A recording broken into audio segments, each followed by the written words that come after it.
I'm Shannon, President and CEO of the Fox Cities Chamber of Commerce. The Chamber is an organization, really member-driven organization, dedicated to business growth and prosperity within the region. I was recruited here 18 months ago from Cedar Rapids, Iowa. I'm entering my 15th year in economic development and Chamber of Commerce work. And one of the things that was really unique and interesting for me is that I'm originally from Wisconsin, from the northwestern portion of the state. And realized when I got here that I didn't really know, or when I was interviewing, I didn't really know where the Fox Cities was. I had no idea. I knew Green Bay, I knew Appleton, but the Fox Cities itself, one of the things that we do well is brand ourselves internally as the Fox Cities, but very few people outside of that 50-mile radius know where the Fox Cities is.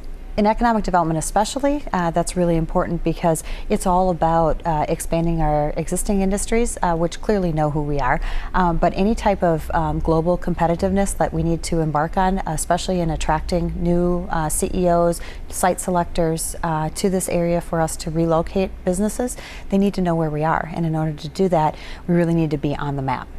The first time that I asked a lot of businesses, who are our greatest competition? And hands down, people would say, both in the public sector and in the private sector, Green Bay and Oshkosh. That told me very, very quickly that we need to increase the level of engagement around economic development, and the fact that we should be saying dynamic regions across the globe that we're competing with, and that we're really not even at the table with those regions currently.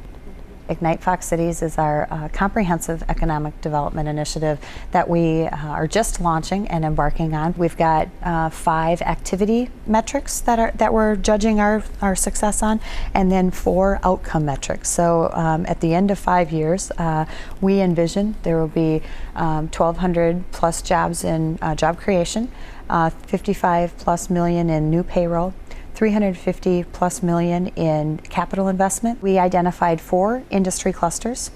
They're advanced manufacturing, food processing, high business services, and transportation manufacturing. They were chosen because of one, our strength and our success that we've had in those regions in the past, or in those clusters in the past. And then the second piece is really, those are 4 industry clusters that we're seeing tremendous growth across the globe. So it allows us to start to position ourselves in a much more competitive fashion. When we look at other regions our size, and we actually have laid out numerous different regions, for instance, I can speak firsthand to the Cedar Rapids market because I just came from there. Cedar Rapids has the same size population base, about 250,000 population, even the same or very similar industry bases, very high manufacturing, a lot of food processing, high tech. So there's a lot of similarities between the two. And even that, the difference in spending, so we spend about $180,000 a year on economic development. The budget in Cedar Rapids is $1.2 million a year for economic development. We have a staff of 1.5 people.